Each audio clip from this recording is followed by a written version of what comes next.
कभी Jim Corbett ने तेंदुओं को सबसे सुंदर जीव का दर्जा दिया था। यही जीव उत्तराखंड में मुश्किल में है। आवास और भूख मिटाने के लिए शिकार की कमी झेल रहे इस जीव का शिकार भी बढ़ा है। लगभग 100 साल पुरानी बात है। एक आदमखोर तेंदुए ने रुद्रप्रयाग के क्षेत्र में भारी तबाही मचा रखी थी।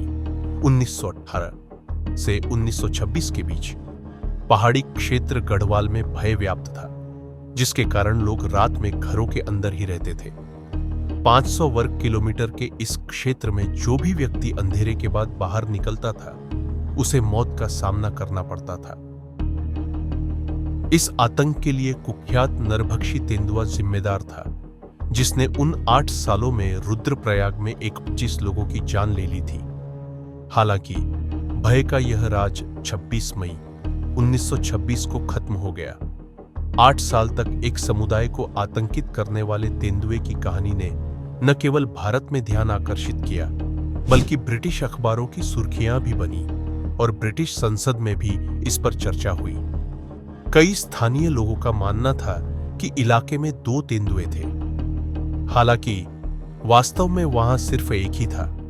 यह गलतफहमी इसलिए पैदा हुई क्योंकि चतुर तेंदुआ नदी के अलग अलग किनारों से शिकार करता था, जिससे लोगों को लगता था कि 2 अलग अलग जानवर हैं। सेना की विशेष इकाई द्वारा तेंदुए को पकड़ने में विफल रहने के बाद, जिसने पहले ही 90 से अधिक लोगों की जान ले ली थी, उत्तर प्रदेश के राज्यपाल ने नैनीताल के प्रसिद्ध शिकारी जिम कॉर्बेट से संपर्क किया।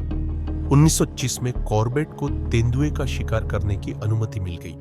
तेंदुए को मारने की अनुमति मिलने के बाद कॉर्बेट ने कई दिनों की पैदल यात्रा करके कुमाऊं से गढ़वाल पहुंचे। वहां पहुंचने के बाद भी उन्हें शातिर तेंदुए तक पहुंचने में काफी मुश्किलों का सामना करना पड़ा, जबकि तेंदुआ हर दिन लोगों को अपना शिकार बनाता जा रहा था। मई 19 की रात जिम कॉर्बेट आखिरकार सफल हो गए।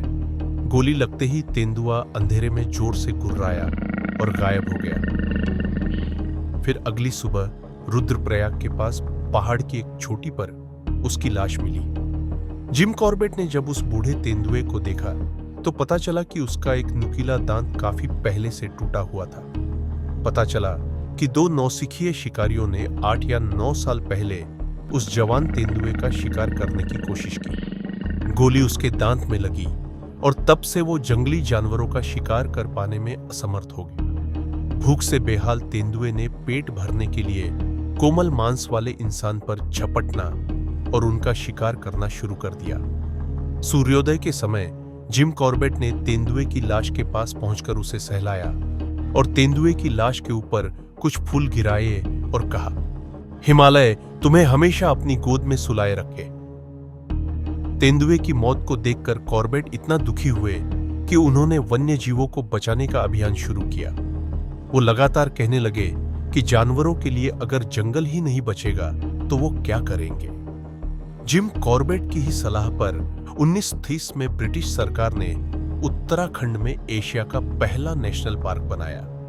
जब जिम कॉर्बेट भारत छोड़कर केन्या चले गए, जिम कॉर्बेट के संरक्षण के प्रयासों को याद करते हुए उनके दोस्त और उत्तर प्रदेश के पहले मुख्यमंत्री गोविंद बल्लभ पंत ने वर्ष 1957 में इस अभयारण्य का नाम जिम कॉर्बेट नेशनल पार्क नाम दिया, जो आज दुनिया में सबसे बड़े बाघों का घर और बसेरा है।